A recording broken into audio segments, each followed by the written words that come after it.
Hey everybody, welcome back to the Be That Create That social channel. Trienne here with another wonderful guest.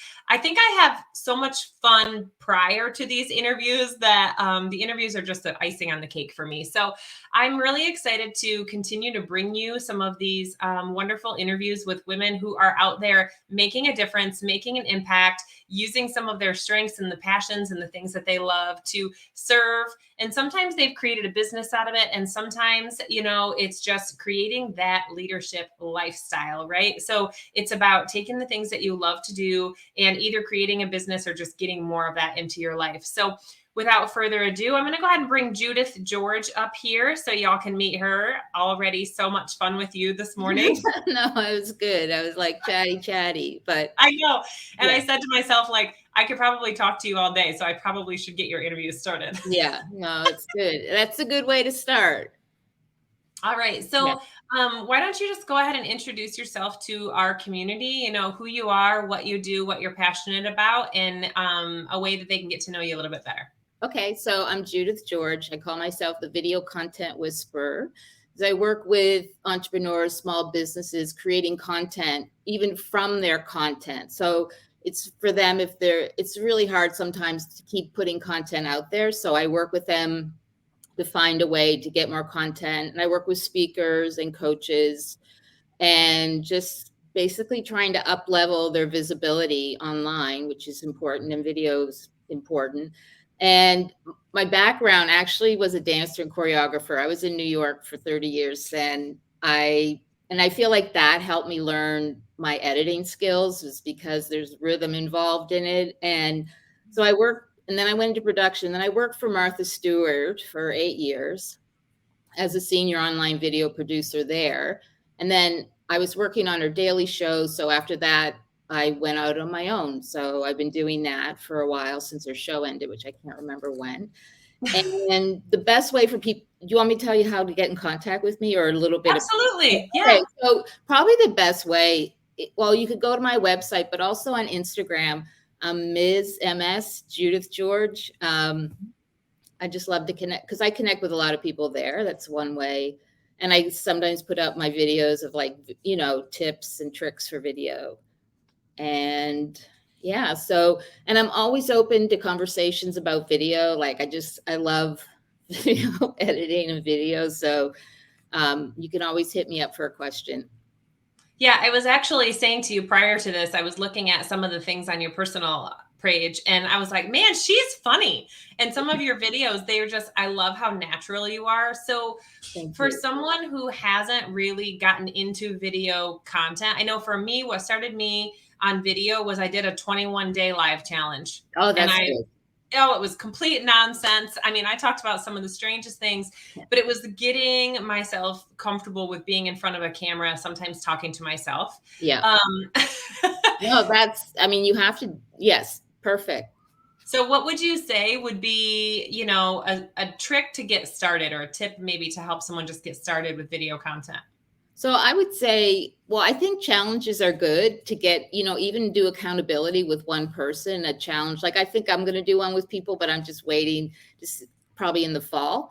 But the thing about video is you have to just keep doing it, practice. I think the thing is also to realize you don't have to post it. Just do it. Just get up in the morning, talk like I did years ago. I called them Judith moments. And so what I did was when I was going to work or coming back from anything at Martha Stewart, I'd see something on the street. And so I'd do a Judith moment of commenting what it was. Now it was just, I just did it so that I would keep putting video content out there. So the biggest thing is just trying it and knowing that you don't have to post it, but that practice is going to get you more comfortable. And also the other thing is, when you're videotaping anything, I always tell people, when you're looking at the lens, to think there's someone behind the lens. Like, who would you talk to if you were telling them about your business or something exciting that happened to you today? Just always imagine that there's a person behind there. And I think that frees people up so that it's not just talking to nothing, Yeah, I love that. Because I know, like, not only with my phone, but with my system here on my laptop, I'm like, I don't even know which camera is recording me right now, so I'm just going to talk to the face. You know what I mean? And Yeah. I'm almost to the point now where I kind of forget that there's a camera, and I'm Yeah. really just with that person, it's been a road to get there for sure. Yeah. I think that, like, you want to look at the lens, because that, will come across that I'm looking at the audience. Mm-hmm. And I had a friend that made these stickers that you could put right behind the lens, so that you always remind yourself that because it's much more comfortable to be looking at looking at you. Yeah. But I think, so getting your message, when you want to do it, you want to be looking at the lens, because that'll project your message and people will feel you, which is what you want people to do when they see you on videos, is to identify with you. Well, isn't it so interesting too, when you think about that 3 years ago, we weren't comfortable on camera. Everyone is having a hard time with Zoom. And now it's like, this is how I have a coffee chat. How did that Yeah, even get to that point? Right. I So, know. why do you think video is so important? That definitely comes across in your message, that video content is, would you call it king, and then King Godzilla? Yeah, that's what I put out today, where short videos were I read it on this thing and I was like, oh my God, because short videos are like the thing right now. Mhm. Um, I think I think it's that when people want to work with people, they want to feel like they know them, right? They want to feel like someone who might want to work with me might enjoy my sense of humor and be like, oh, she's going to be relaxed. She's not going to judge me, or she'll make room for what my ideas are. So I feel that video, now I'm going to make an exception. LinkedIn, it doesn't do so well on there, but unfortunately it did for a while. And now they're always changing their algorithms. But it's about letting people know who you are. That's the thing, because that's why they want to work with you. They don't want to work with you because you're cheapest or you're this, but because of who you are. And that's why you're doing your business, right? Mm-hmm. Yeah, when you think about that, there's so many, because I have people tell me, oh, I don't know how you do that. How do you get in front of the camera? And I'm like, you know what? There's probably a lot of leadership coaches out there. There's coaches everywhere. I don't really think about the fact that, coaching or even doing video content is saturated. For me, it's like there's one and only me. Yeah. And I think that people really have to just embrace the one and only me. Yeah. The way that I teach, the way that I communicate with people, that's what's important. And that's what's important for people to see if you want to get them in your world. Right. Right. Because, like, even before we were doing this, we were chatting away, and it's like there's so many people to meet, right? Not everyone, even if you have the same message, like the same, who you want, like you said, leadership coaches, that the way you do it is different. The way you approach them, the way you talk, and that's what makes people come to you or not come to you. Oh, did I freeze? I think both of us did. We're good now. Yep, we're good. Oh, that's the Zoom thing, right? Zoom thing, all the craziness with Zoom. I mean, yeah. Mm-hmm. We got very comfortable. I mean, the funny thing is, this is an aside, is like when someone's on Zoom with you and they forget to do their microphone, and you're like, come on, we've been doing this for 3 years. Like, you know how to do this. Check your mic. Yeah. Yeah. So where do you feel like, you've got all this kind of video content in your background, and obviously you like to play in that. What do you see yourself, for a vision for kind of doing with some of that skills and that passion for that content? I feel that what I want to do is, like, the people that don't feel they can get on video, I want to help them get on video. I want people not to feel, because I know it can be really restricting to feel like, oh, I can't get on video. There's so many things that they'll criticize themselves about, and it's really not necessary. I mean, we have to it's like, that's what doing it again and again. So the more people I can get out there on video and getting their message, then I feel like I'm working with someone right now who's a lawyer, coaching her, and she's not that comfortable, but we're working, and it gets me excited that she's going to be able to put her message out there in video and she'll make a difference for other people. So as I make a difference for her, and then she makes a difference for somebody else. I love that. It's that ripple effect. Yep. It's that ripple effect that we always talk about, how just our simple way of serving or helping another person creates not only that movement in them, but I almost kind of feel like it creates this like, oh, well, this person helped me. Now, how can I go help another person, right? Yeah. And I think, I don't want to make it just women, but I think as women, we like to help people, you know, and I feel that once someone's helped you and then you're getting a hold of something and you feel good, then you do feel like, well, what can I do for somebody else? Because it's opened up doors. Because you've, like with video, I feel like people open up more because they're on camera. So it helps them to relax and open up. And then when you're open, you see more opportunities and you see how you can help other people or do different things. Yeah. And I've also almost kind of seen, you know, I was talking to somebody, I'm in a book collab right now, and I was talking to somebody about how I was having a hard time with the writing part of it because I write very much like I talk. Yeah. And I even said to her, like, I'm so much better on camera or for speaking engagements because I can feel the energy and I can work off the energy. And she kind of laughed and she's like, well, why don't you just do talk to text? So I wrote a lot of the points of my book using that Google Talk to Text. And then I just went in and kind of like wrote off of that. So I've really come full circle in the comfortability of it. Yeah. But there's so many little tricks that you can do to get yourself to that point.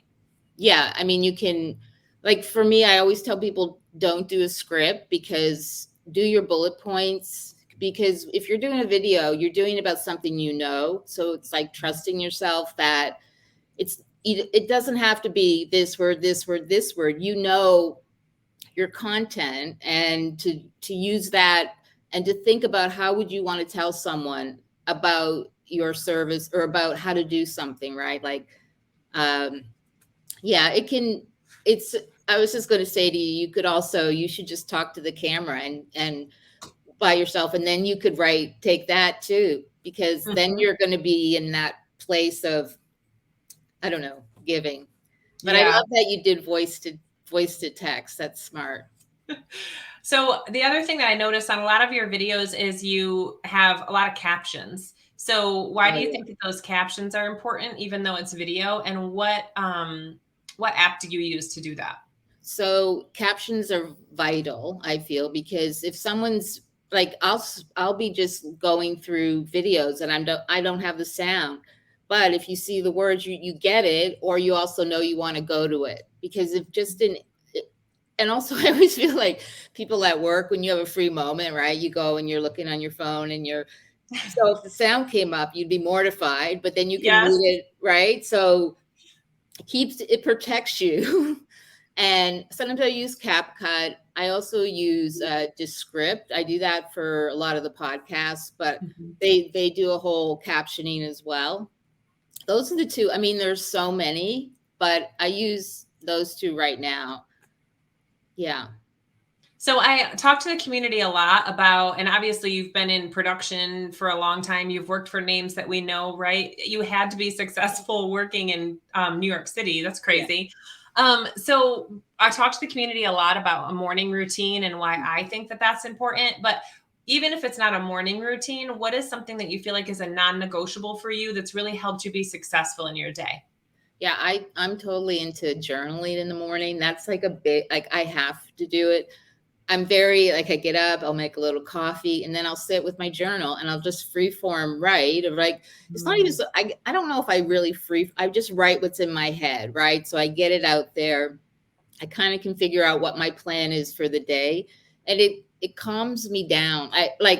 Not that you wake up anxious, I shouldn't say it like that, but it just centers me. And I feel like if I didn't do it, I know when I haven't done it.